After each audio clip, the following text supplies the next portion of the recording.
구하려면 요만큼이 필요하잖아. 이게 델타 x일 거 아니야. 여기를 x축으로 잡자면.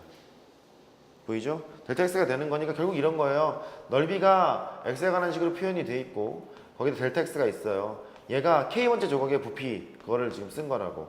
k번째 조각의 부피가 될 거니까 앞에 리미트 시그마를 취하게 되면 적분으로 바뀐다. 그 소린 거잖아. 결국. 얘가 이렇게 된다고. 적분 구간이 존재한다면 너는 넓이를 적분하게 되면 부피입니다. 가 유도가 되는 거라고. 됐죠? 이때 축을 설정하는 방법은요. 단면이 있잖아. 단면이 있게 되면 단면과 이 축은 항상 수직이도록 만들어주면 되는 거거든요. 단면과 축은 수직이도록 만들어주는 거기 때문에 넓이를 식으로 표현할 때 그것만 좀 조심하시면 돼요. 왜 지금 이런 얘기를 했냐면 얘도 뭐 마찬가지일 거거든. 반지름의 길이가 A라고 이제 뻥을 쳐보자. A라는 이제 그 반구가 있었다는 거예요. 그럼 단면이 이런 상황이었기 때문에 이런 단면 SX 넓이를 X에 관한 식으로 표현해야 돼요. 이 넓이를 X에 관한 식으로 표현해야 돼. 집중. 표현해야 되는데 적분을 하겠다는 소리는 적분 구간을 설정해야 되잖아. 근데 우리가 알고 있는 사실은 너를 0으로 보는 게 좋겠어. 그러면 0에서부터 A까지 적분한 결과에다가 2배 때리면 되는 거잖아. 그래서 그걸 이제 하러 가. 인테그랄 0에서부터 A까지 적분을 해서 2배를 때리러 가자. 근데 해야 될 게 뭐냐면 넓이를 x에 관한 식으로 표현을 해야 되고 dx를 붙이기만 하면 될 것 같아요. x에 관한 식으로 표현을 해야 되거든. 근데 그게 조금 피곤해. 이게 넓이를 표현하려면 이 정삼각형이다 보니까 한 변의 길이만 알면 다 표현이 되는 거잖아. 그죠? 그래서 보면은 이렇게 연결을 했지. 너의 길이가 a일 거라고. 이렇게. x는 흘러가잖아. x는 흘러가니까 요만큼의 길이는 x였을 거라고. 수직이죠. 이렇게 수직이 되는 거니까 요만큼이 x야. 보이세요? 됐죠?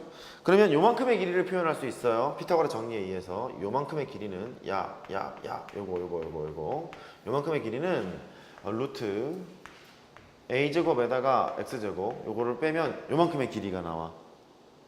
된 거죠? 오케이. 거기에다가 2배를 때리는 순간 너는 정삼각형의 한 변의 길이가 나와. 정삼각형의 한 변의 길이. 항상 그래요. 넓이를 내가 식으로 표현해야지, 넓이를 x에 관한 식으로 표현해야지. 그게 컨셉이거든요. x에 관한 식으로 표현하려면 이런 거 좀 잘 보셔야 됩니다. 따라서 정삼각형의 넓이 sx를 구하러 가자. 4분의 루트 3a 제곱이잖아요. 그러니까 너의 제곱이야. 4에다가 곱하기 그냥 바로 할까요? 4에다가 a제곱 마이너스 x제곱, 이게 정삼각형의 한 변의 길이니까 4로 갑니다. 루트 3에다가 a제곱 마이너스 x제곱 이렇게 되는 거죠. 걔를 여기다 꽂아놓으로 가면 돼요. 2에다가 인테그랄 0에서 a까지. xx는 너니까 루트 3점 앞으로 뺍시다. 빼고 a제곱 마이너스 x제곱에 dx 이렇게 하시면 되겠죠. 그 다음 이제 할 수 있잖아. 된 거죠? 그 다음 이제 하시면 돼요. 2루트 3을 이제 앞으로 뽑으시고 적분하는 거니까 a제곱 x 빼기 3분의 1에 x의 세제곱 해놓고 0에서 a까지 때려놓고 계산하면 a가 가는 식으로 나오겠지. 된 거죠? 그러면 부피 첫 번째는 뭐냐면 이게 공간좌표로 가던 아니면 평면좌표에 있던 일단 첫 번째 축을 설정하자. 축을 설정하게 되고 항상 단면과 축은 수직관계가 돼야 됩니다. 단면과 축은 수직이어야 돼. 수직으로 잘라야 되는 거니까 논술 가기 전까지 그렇게 정리하시면 돼. 까지 됐죠? 그래서 일반 입체의 부피는 저렇게 잘게 조각을 잘 설정을 해서 문제를 이제 풀기만 하면 돼요. 여기가 또 출제의 가치죠. 회전체. 부피 두 번째라고 하죠. 부피 두 번째. 회전체가 있어요. 회전체는 이론은 되게 간단해요. 이론 간단하고 응용될 것도 뭐 응용되는 건 좀 있죠. 이론은 간단해. 가령 뭐 이렇게 곡선이 이렇게 있대. y는 fx가 a에서부터 b까지 정의가 돼 있고 x축으로 빙그르르 돌리겠대요. 이렇게 빙글빙글 돌렸대요. 빙글빙글 돌리게 되면 회전체의 특징은 항상 단면이 축의 수직이 자르잖아요. 단면이 원이야. 단면이 원이기 때문에 원과 관련된 놈이 나올 수밖에 없죠. 이렇게 밑에 쪽으로 연결을 해보면 이렇게 나오는 거잖아요. 그러면 대전 모양 나오죠? 그릇 모양 나오죠? 이렇게 돼요. 그래서 K번째 조각을 한번 해보자. 그러면 K번째 조각을 하나 만드는 거지 뭐. 이렇게 만들었어요. 이렇게 만들었죠. 그러다 보니까 얘도 똑같아요. 지금 이론이랑 요만큼의 길이는 델타 x, x축으로 돌렸으니까요. 델타 x가 될 거고 축의 수직이 되도록 만들어 놨잖니. 그러면 이 원기둥의 부피를 k번째 원기둥 이 부피를 구해서 걔를 적분을 때리면 되겠구나. 근데 k번째 원기둥의 부피를 구하려면 이제 높이는 알겠어요. 델타 x라는 거 알겠거든요. 반지름만 구하면 되는데 반지름을 구하려면 요 점에 무슨 좌표가 필요하지? x좌표, y좌표.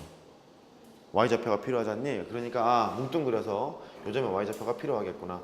그럼 이제 하면 돼요. 인테그랄 a에서부터 b까지 넓이를 하러 가는 거였었잖니? 넓이를 하러 갈 건데 이 단면이 항상 원일 거기 때문에 넓이가 항상 파이가 튀어나와. 파이 y 제곱이잖아요. 파이 y 제곱 이렇게 될 거고 델타 x는 dx로 바뀌는 거잖아. dx를 쓰자. 일단 이게 기본적인 컨셉이죠. 그래서 x축으로 회전을 하라 그러면 일단 dx를 쓰시고 앞에 파이를 쓰신 다음에 y제곱을 쓰시면 되는 거예요. 이렇게 된 거죠? x축으로 돌리라면 이렇게 하시면 되겠어요. 확장해 보자고. 확장해 보면 그래프가 이제 2개 이상이 나올 때가 있어요. 2개 이상이 뭐 이렇게 해볼까요? 뭐 이렇게 0부터 할까? 0부터 그냥 하자. 편하게.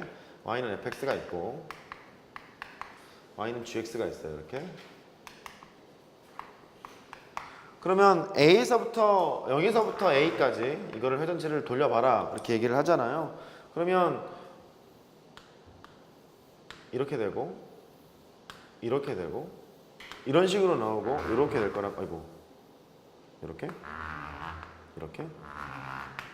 이렇게 나올 거란 말이에요. 그죠? 이렇게 나올 거다 보니까 컨셉은 그래. 야, 이거 회전체 부피를 어떻게 구할까? K번째 조각을 만들어야 되겠는데 그거부터 출발을 해야죠.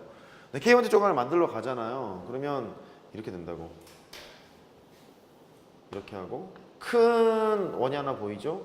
거기에도 조그만 원이 하나 있을걸? 이거를 빼고 이번에 이쪽으로 할게요. 상관없잖아. 이렇게 이런 뭐랄까 타이어 모양이라고 해야 될까? 얘가 K번째 조각이 됐을 거라고. 이렇게 부피를 식으로 쓰는 건 중요합니다. 델타 x가 되는 거죠. x축을 돌렸으니까요. 이렇게 그러면 이렇게 되는 거잖아. 요 부분의 넓이를 구해서 거기다가 높이인 델타 x를 곱하면 되겠구나. 이거 하러 가는 거거든. 됐죠? 결국 생긴 게 이렇게 생긴 거니까 요렇게 그다음에 요렇게 이렇게 생긴 거니까 이렇게 생긴 거다 보니까 그거잖아요. 밑넓이 곱하기 높이를 하러 갈 텐데 요만큼의 높이가 델타 x입니다. 뭐 이런 상황인 거잖아요. 그래요. 그거 하러 가면 돼요. 그러니까 요 f 있죠? f 요 놈의 함수값을 수직일 거니까요. 이거를 y1이라고 하고 그 다음에 두 번째 요 놈 있죠? 여기 함수값을 y2라고 하고 그러면 이게 길이가 이렇게 나온다고. 이 길이를 보면 요만큼의 길이가 y1이었을 테고 그 다음에 요만큼의 길이가 y2였을 거란 말이야. 보이죠? 그럼 밑넓이 곱하기 높이를 해야 된단 말이야. 그 인테그랄 0에서부터 a까지 파이는 앞에 나오겠죠? 밑넓이를 하려면 y1에서 y2를 빼 파이 r 제곱이니까 거기에다가 델타 x를 곱하러 갈 텐데 걔를 dx로 바꿔서 이런 식으로 하시면 되겠죠. 근데 얘처럼 노멀한 형태라면 참 다행인데 안 그럴 때도 있어요. 얘가 막 포함되고 포함되지 않고 뭐 이런 것도 있을 수 있거든요. 비교를 해보면 요즘은 잘 안 나오더라고요. 근데 안 나오는데 일단 보자고. 하나는 이제 이렇게 돌려요. 하나는 이렇게 돌리는데 하나는 이런 식으로 돌려요. 이렇게 돌리게 되면 이거를 여기를 구간 한번 잡아볼까요? 이거 A라고 하고요. B라고 했어요. 위에 걸 fx라고 하고 밑에 거를 gx라고 해요. 빙글빙글 돌렸을 때 회전체 부피를 구해보내는 거예요. 회전체 부피를 구하려면 구간을 쪼개야지. 쪼개야죠. 왜냐면 A까지는 그냥 돌리는 거니까 얘는 그냥 상관없겠어. 그냥 돌리면 돼. 그냥 돌리면 되는데 A에서부터 B까지는 겹치는 부분이 있잖아. 덜어내야 되잖아요. 구멍을 뚫어야 되잖아. 구멍을 뚫어야 되는 거니까 좀 생각을 해야 되겠는데 이런 느낌이 든 거죠. 그래서 결론은 x축을 돌리는 거다 보니까 이렇게 쓰시러 가야 돼. 이만큼을 다 돌리는 거예요. 다 돌리는 거야. 그럼 인테그랄 0에서부터 a까지는 그냥 fx를 돌리는 거고, 파이 있잖아. x축으로 돌릴 거니까 dx를 하고, fx를 그냥 fx라고 쓸게요. fx의 제곱 이렇게. 얘는 여기서부터 여기까지 부피 나왔죠? 회전체 부피 더하기. 그 다음에 너를 이렇게 돌리잖아요. 너를 돌리게 되면 인테그랄 x축으로 돌렸어? dx를 쓰고, 회전체야 앞에 파이를 쓰고, 됐죠? 윗계단을 결정해야 돼. a에서부터 b까지 갈 거야. 그런데 이렇게 되는 거잖아. 한 조각을 딱 설정을 하다 보면 fx에서 gx를 빼야 요만큼의 길이 나오는 거 아니야. 그렇죠? 그래서 여기 지금 보면 fx에서 gx 걔를 뺀 다음에 제곱을 때려야지. 이렇게 되는 거죠.